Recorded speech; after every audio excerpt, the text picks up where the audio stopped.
Uh, were you lightheaded after the champagne bottle chug? Yes, but it Will took a you while. ever ride three Grand Tours in a year again? Yeah, for sure. Yeah.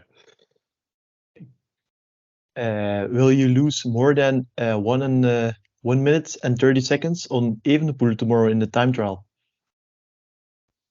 No. Can you win this La Vuelta? Sure, why not? Yeah. Amazing. I've got the spores, the sickness. There's the twins in my brain. Welcome to today's podcast with our regular guest Bram and an amazing guest to have on the podcast, the current red jersey holder in the Vuelta, Kuss. Thanks so much for wanting to join us. Thank you guys for having me. Yeah, it's been fun following your page this year with all the coverage you do, and yeah, it's cool to be with you guys today. Amazing, true. Um, I guess we'll just jump right to the Vuelta, stage one, the team time trial. How did you experience that? I think when you guys were riding, it was not like pitch dark, but it was getting quite dark already, also in the rain. How dangerous was it? How did you experience that? Yeah, it was. I think on the start ramp, it was already a bit, night light, but it's kind of normal lighting when you have a late time trial. But then I think after only 5 minutes, the amount of light drastically changed, and then it really felt like we were in the dark. But yeah, for me, I experienced it in a way. You have so much adrenaline anyways during a time trial, and it's always a bit scary, always a bit uh painful, and everything kind of goes in a blur anyways. So I wasn't sure if, if it was just that or if it was really dark. But yeah, in the last few K it was really, really dark. So I can only imagine what it was like for the last team starting, because like I said, the light changed so much just every 5-10 minutes. Yeah, I can There imagine it's was quite adrenaline filling if you have to follow Roglic and Jonas as well. Oh, and all the other Yeah, guys. yeah. But I mean, I have to say, I would rather do that than the next stage that we had in Barcelona with all the wet roundabouts and everything and a full uh, peloton. We all trust each other. Everybody takes the corners as smooth as possible, so you know you don't take risks for the most part. But in in a normal road stage with that much rain and that slick roads, then it's a bit different. yeah, also in the team time trial, the last right corner, it was filled with water, was a big puddle. Like I don't think you guys could even see that coming into the in the corner that it was that wet, or could you? No, not really. Luckily, we have good rain tires, and didn't feel too much. But yeah, sometimes it's better not to know what's what's coming. So you didn't use the. I think you normally use the Corsa TTs. Which tires did you use now then, or? On the front, we used the normal normal race tire. On the rear, it was still the TT tire because it was already prepped for the wheel, and then just a bit lower pressure. But I think even the normal TT tires are still pretty good in the rain. Yeah, then to stage two, you already talked about it. Yeah, the neutralization, the chaos. Like it looked like it was soap on the road. Like it didn't rain for ages, in combination with a lot of oil. I think. How slippery was it? Like it seemed like you couldn't even take a normal turn. Yeah, it was super slippery. I mean, yeah, sometimes in those corners or entering a roundabout, there are so many speed bumps that you have to jump the speed bump and then quickly brake. And then if the road is so slippery, then yeah, you just slide if you're if you're braking too late. And the directors in the car had said the riders in between the cars were crashing, and it was just a bit chaos. And yeah, it was a shame, I think, for the public to not see a complete race with the GC guys. But it's always a fine line, and you can't always change the weather protocol as the stage is going, or say, oh, now it's getting better, now we take back what we decided before the start and change the the agreement or the protocol. And for sure, the second stage of the Vuelta, with how many amazing riders are on the start list this year, for sure you want to see a race. And it's also part of racing, uh, riding in the rain, being able to handle those kind of stages. But it's it's also such a risk, and I think it was a high probability, especially with those corners coming down Montjuic. They're really off-camber corners. Even in the dry, they're super dangerous. And how are you guys noticed about changes in neutralization, etc., in the race? Like, is it always clear? Because Remco had some troubles with it when he thought they weren't racing for the win. Which stage are you referring to? All the stages, Or like, oh, how just are in you general? guys noticed about it? Yeah. Yeah, we like yesterday's stage 9, for example. We heard, um, yeah, maybe with 20k to go, that they were going to take the times at around 2k because of the mud on the road. Already earlier in the stage, they said, okay, there's tons of mud on the road, so you really need to be careful. Um, and the guys that are dropped need to keep riding in case something happens, because it's impossible for the cars to get to a rider if there's a flat or any problem. Um, so yeah, that decision was, I think, just made because the weather changed so quickly there in Mm. the end. Oh, yeah. Stage 3, there were Remco, yeah, won that stage and crashed after the finish. Like, there are a lot of opinions about that. Some even said he shouldn't celebrate because he had to brake. Like, it was a bit double in my opinion.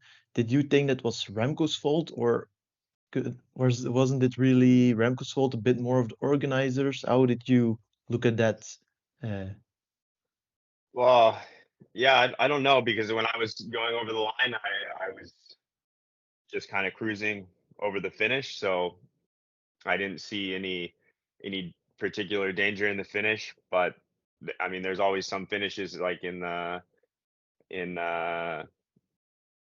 Zulia, for example, in Arate, the finish line, it's basically a downhill. So I don't think anybody's ever won that finish and taken both hands off the bars. And if they do, they they immediately have to go on the brakes. But yeah, that's a finish that a lot of people know. Um, and yeah, it's for me, it's really hard to say who was at fault there. It's Yeah, gonna be a little bit of but a mix normally I between don't the two. cross the finish line that fast.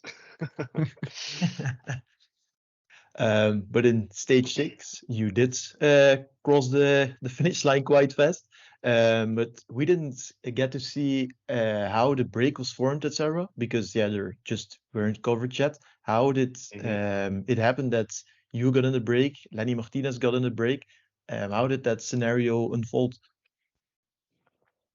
Yeah, it was really super fast start. And there was, there were never really any true climbs, but it was always just a bit up, down, a lot of corners. And there was, I think, one, let's say, 5k climb on a bigger road, but then a descent after. And over the top there was, I think, a pretty big group that went, because at that point I think Remco only had one or two teammates with him, so they couldn't chase down everything.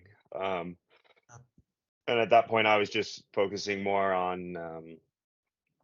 like the UAE guys like Soler and Vine, because I knew they would probably try and go in the break as well and play a similar card that we wanted to. And then yeah, on the descent I expected it all to be together, but then I heard that it had split either over the top of the climb or the descent. And then at that time it was still, I don't know, 40, 60 guys, more a split than a breakaway. Mhm. So for the next 20K, it was still a lot of attacking. And then eventually, when we had the numbers in there, we just wanted to ride just a steady pace in the front. So was it the intention from the morning to be in the break with you? Yeah. It was, if it was possible for me to go in there without using too much energy, because if I went in all for the break and didn't make it, then I wouldn't really have too much left for the last climb to help Jonas or Primoz, even though on that climb there's not so much you can do to help. But yeah, we knew that it was one of the first stages to play our cards and at least see. Yeah. You rode I looked at Strava, and you rode the last 1.7 kilometers, so the steep part of the climb, as fast as Remco. And I think only Ayuso did it faster, so you were second together with Remco on the last climb. Like, that's crazy performance after also being in the break the whole day.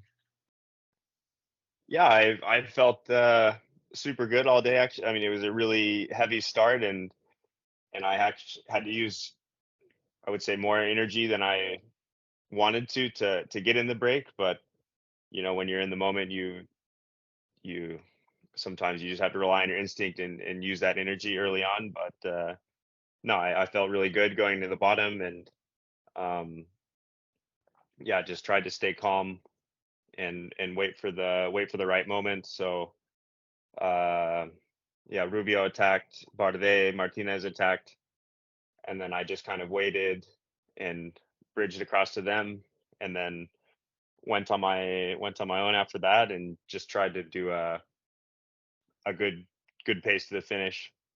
Um, not all out, but yeah, just a good enough speed. But yeah, it's a climb that I remember from 2019, and I remember I really liked it from that year. It was a climb that suited me well, pretty steep, altitude, more or less finish. So I think that helped a bit to just kind of know Mhm.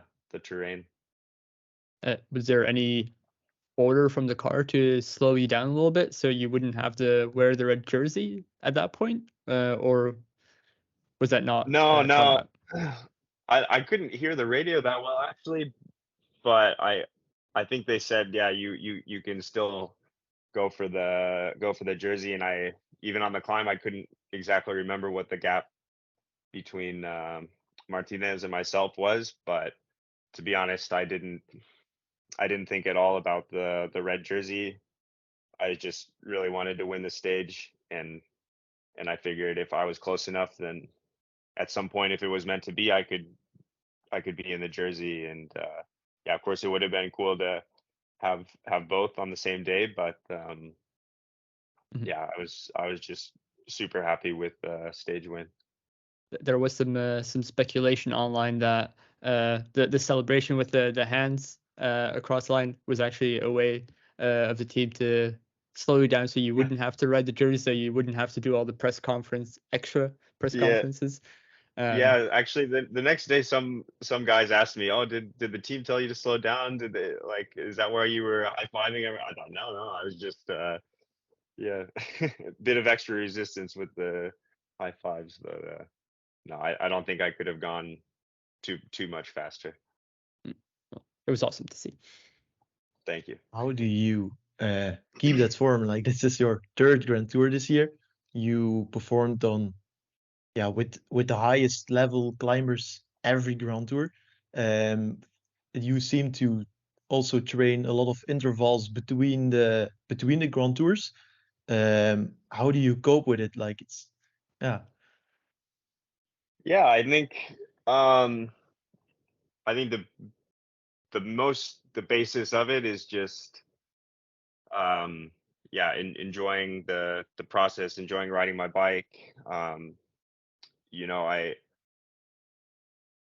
don't look at each Grand Tour or preparing for it as like a big sacrifice or something that I need to just focus my whole life on. I mean, yeah, you have to make some sacrifices just to be a good cyclist in general, but um, you know, some riders, for example, it costs them a lot to arrive with good form to one Grand Tour with whatever the training, the diet, going to altitude camps and everything. But for me, I just enjoy riding my bike and doing the basics well. So uh, yeah, for me, in between each Grand Tour, it was just yeah, just riding like I like to do, and doing some long rides. Uh, yeah, always some intervals, of course, just to keep the top end. But I think overall in the season, I don't do so much intensity training until, let's say, May. Normally, like if I do the tour and the Vuelta, so in the spring races, I'm never, yeah, never close to my best. And just in general, and as the year goes on, I get better. But yeah, it's hard to say how I have, you know, physiologically how I have that same level. But I think for me, the secret is just mentally being fresh and enjoying that process of training and also enjoying the race and not letting it be too much of a stress. you need to be studied or something like the fatigue resistance you have. Yeah. It's crazy. I just can't comprehend it.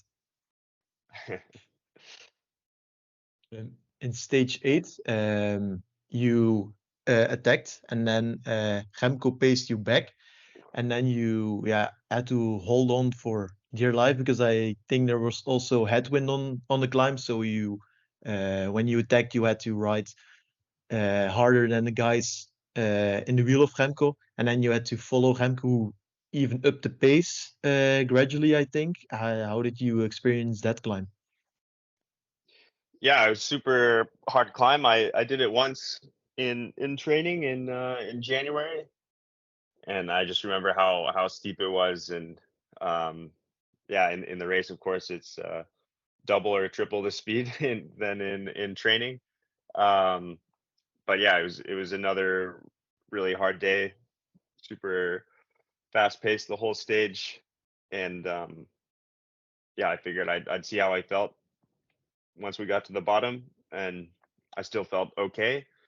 And yeah, had nothing to lose. I knew that tactically it didn't make so much of a difference if if you have someone in the wheel or not. But I figured we have three guys there. I felt good enough to try something, and like I said, you never know. Um, but yeah, after a while, I knew that Remco was super strong and just gonna ride his pace. And yeah, when you ride the pace that he was riding, yeah, it's more or less impossible to attack. Um, yeah, I think, you know, it was like kind of like the Marie Blanc stage in the tour, similar type of effort. Um, and yeah, that day Jonas was incredible and could even attack more. But I think this stage 8 was even harder leading into that climb. So everybody was pretty much on the limit. But yeah, had to survive the last 500 meters or so. But yeah, I knew I could make it back just over the top or in the downhill. Were you guys aware that you were racing for the win? I'm guessing so, since pretty much sprinted. But it seemed that Remco wasn't.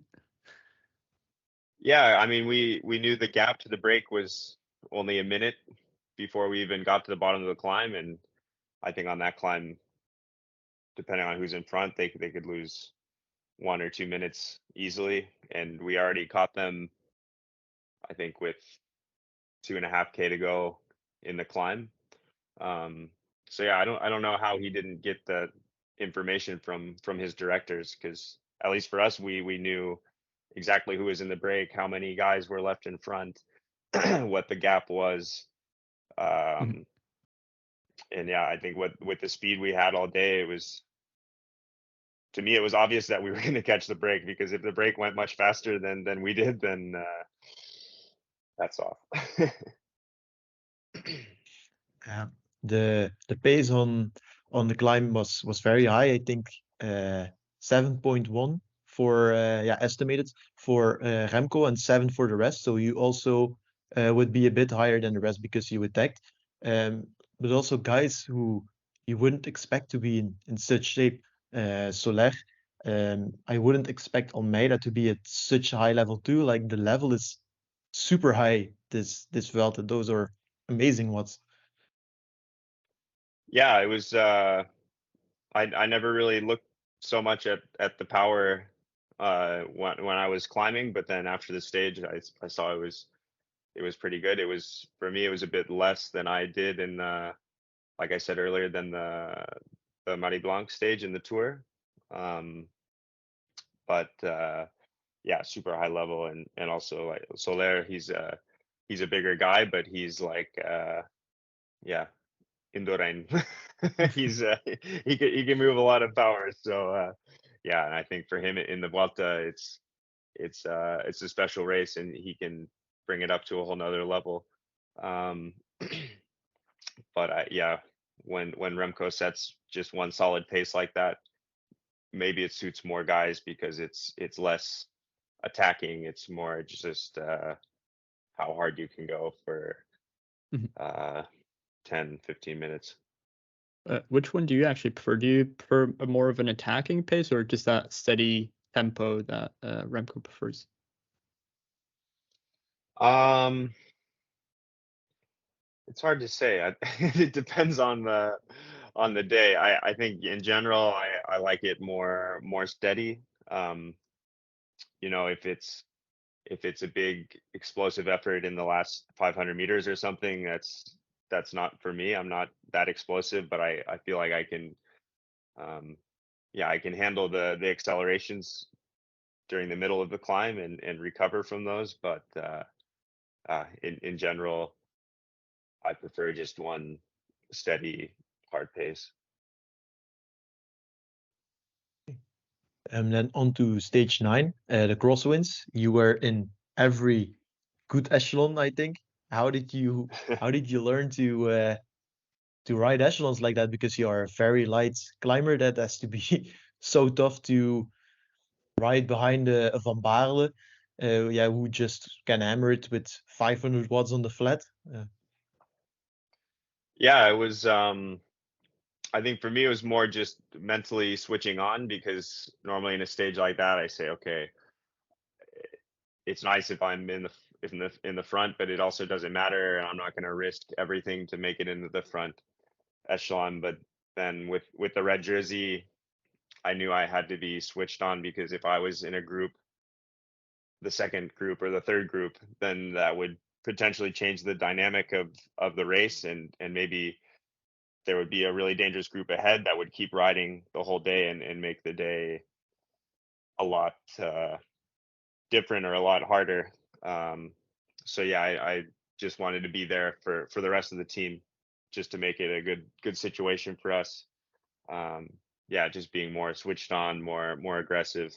Um, but for sure, it cost me a bit more than than the bigger guys, or the more aerodynamic guys. I'm not super aero, um, but no, I felt good on the flat. I didn't blow up or anything. Um, so yeah, it was nice to be there. It's always better to be in front in those moments than behind and thinking, oh fuck, 40 seconds. That's a lot. So it was cool to be there. It was also very impressive to see 7 of you guys in a 12 guy split. It's been a while since I've seen such an impressive performance in the crosswinds. Yeah, it was I think really good that we just wanted to uh wanted to be aggressive from the beginning, because when the wind was that strong, you just have to be the first team no matter what, because it's going to split almost straight away, especially after a pinch point like a village or something. Um, and yeah, everyone was super switched on. You could feel everybody was a bit nervous on the bus, because even in the town where we started, the trees were blowing. So you thought, okay, this is going to be a super windy day.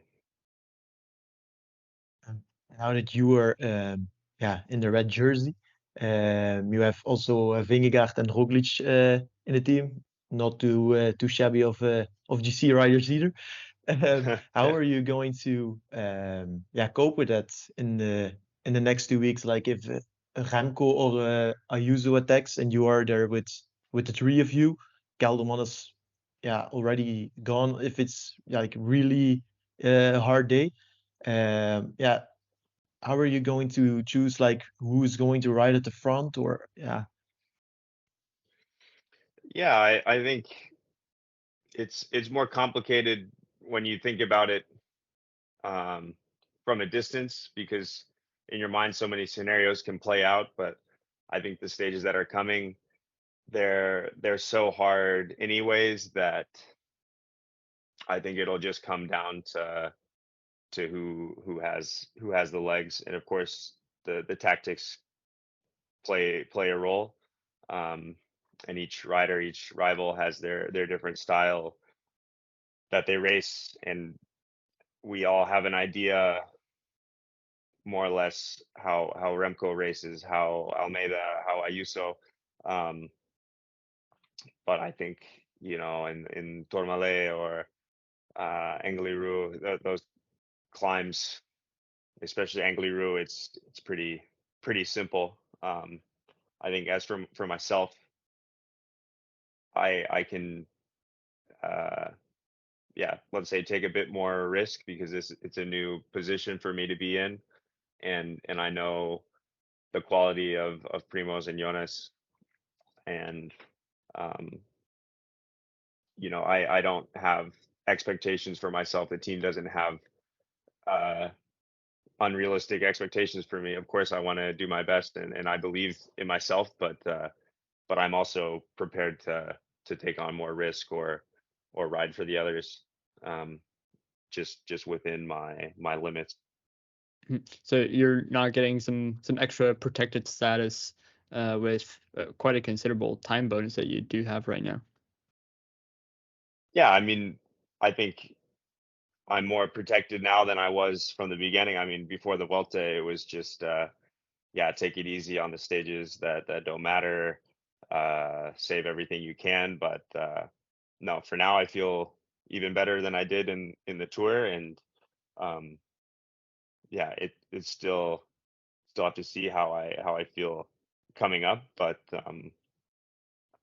yeah, I think the further we get in the race, the more, like I said, the more simple it becomes, and that's also what I like about the second and the third week. It's less of a uh, battle for seconds, and it's more just who has the energy. Normally, you would expect the guy in the role you're in at the moment to burn out of energy in end week 2 or week 3, but I don't think Quickstep and UE are going to are going to trust that you run out of energy. Like, are you scared for it yourself, or do you think no, I can handle those next 2 weeks without burning out? Or No, I'm not too. I'm definitely not worried, because at least for myself, no matter what happens, I'm really happy with just the level I've had so far, and the season that I've had, or in the races I've been a part of. Um, so yeah, I feel zero pressure even for the time trial tomorrow. I'm really relaxed for, because yeah, it's not like it's a stage 20 time trial, uh, all cards on the table, kind of thing. um, but yeah, you never know. There could be a moment where I just run out of gas, and I'll be able to tell that right away, I think. But for now, just have to believe in myself and see what's Mhm. possible. Talking about the time trial, the team obviously invests a lot in the time trial equipment and positions and stuff like that. Have you also been doing a lot of wind tunnel testing, or? Uh, Not so. I think the last one I did was a few years ago. Um, but with my body and my lack of flexibility, there's only so much I can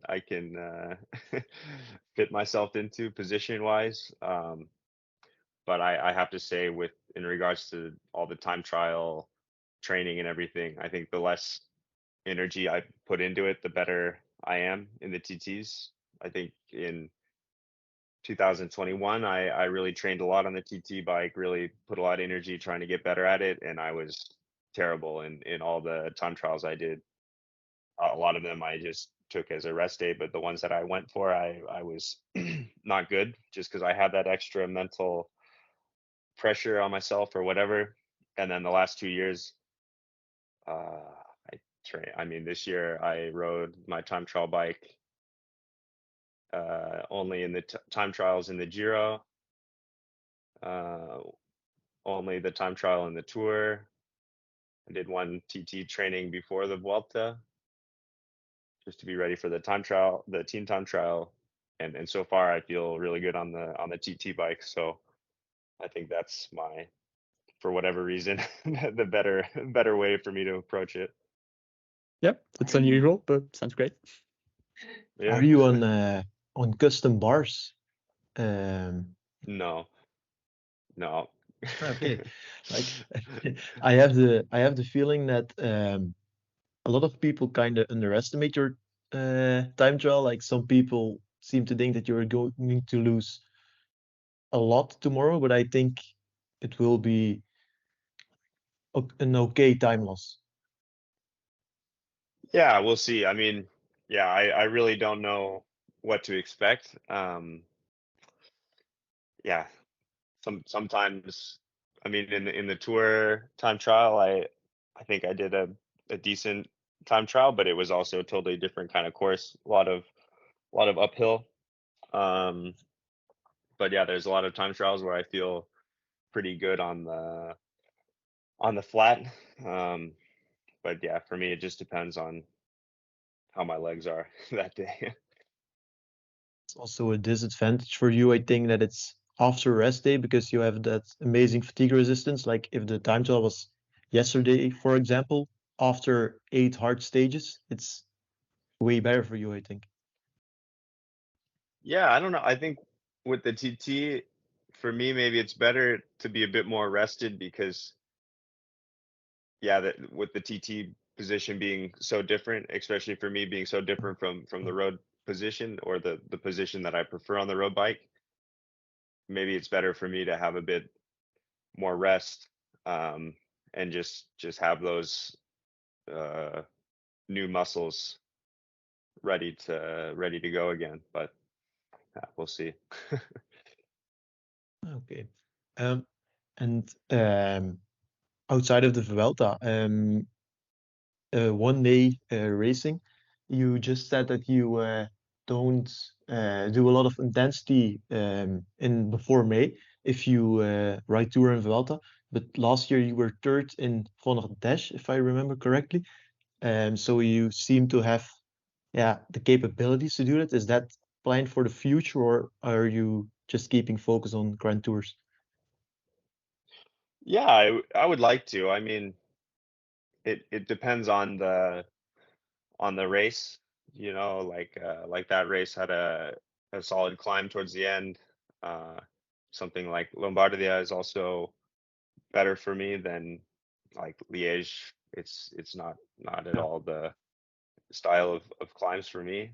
But it's a cool race to do, but um, yeah, I think the one day races are fun, but also it's like everything.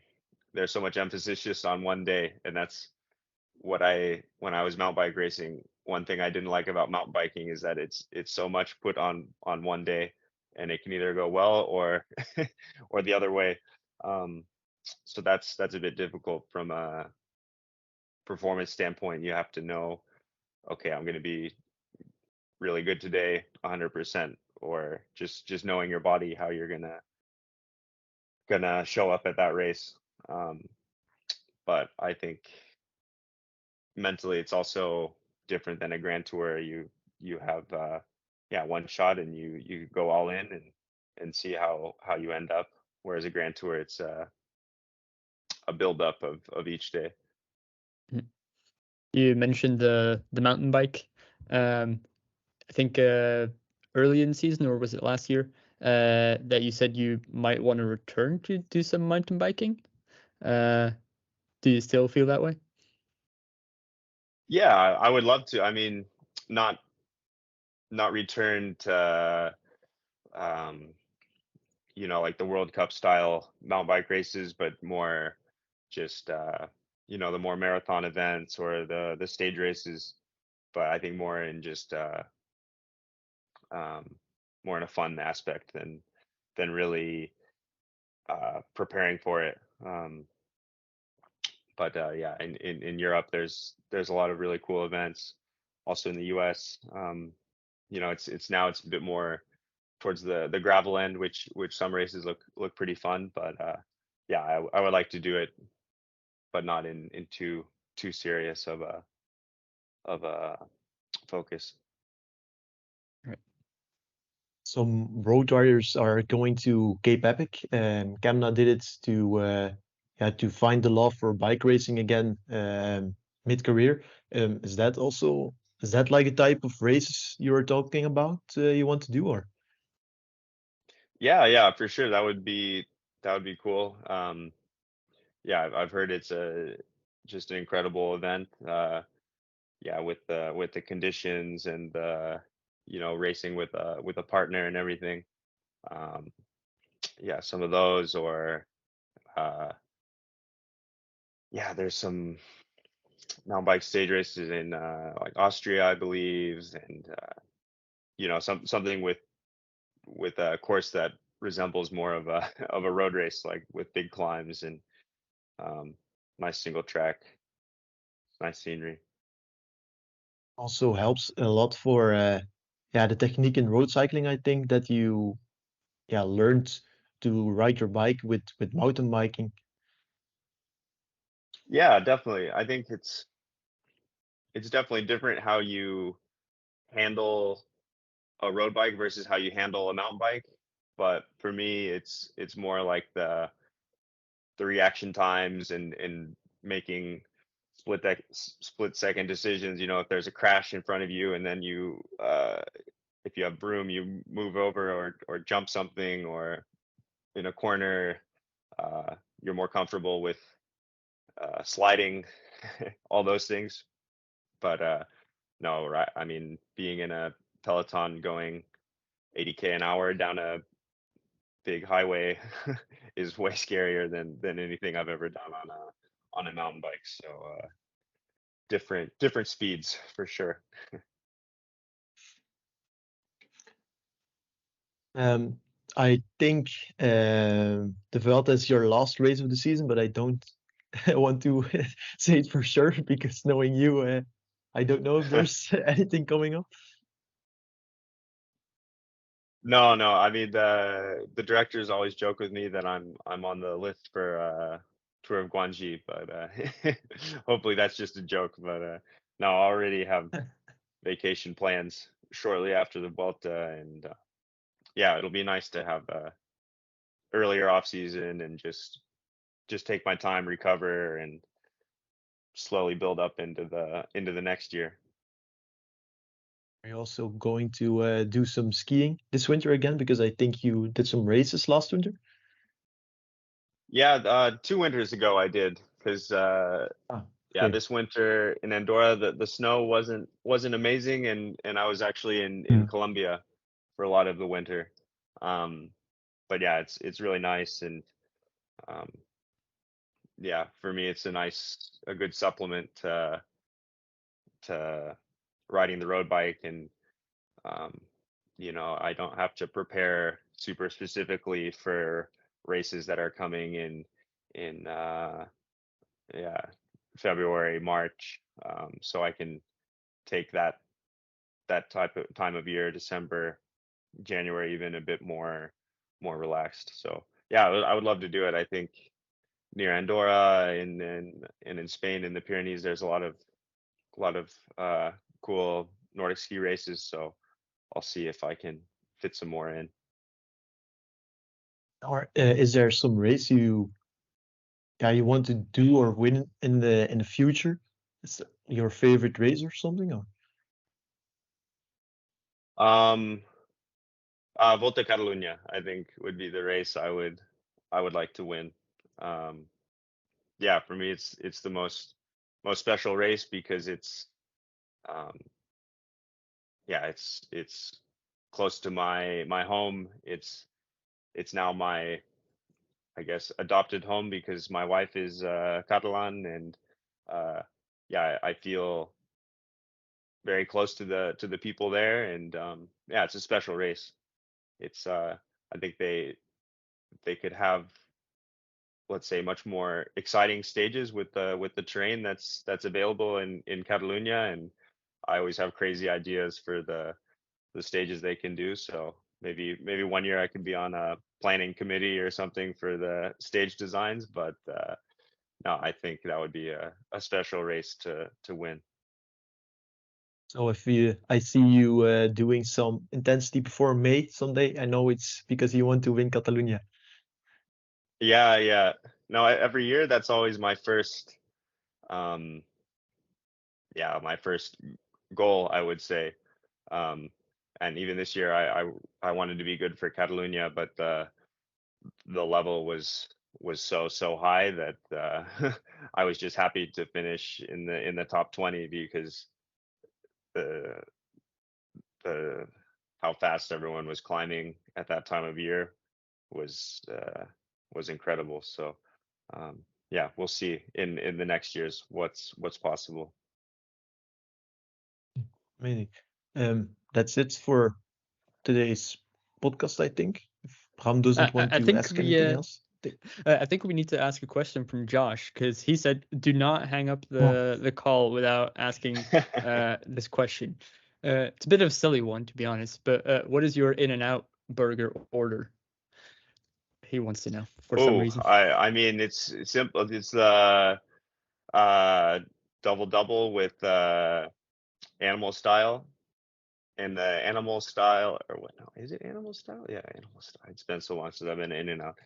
And the animal style fries, sometimes they're a bit too soggy. Sometimes it's better normal fries, but yeah. Or the what's the other one? Flying Dutchman. That's good. I have to look it up again. The secret menu of In and Out. But And no, it's been, and the thing is, in Colorado, I think just in the last few years they had an In and Out. So it's only if you go to California, of course, there's a lot.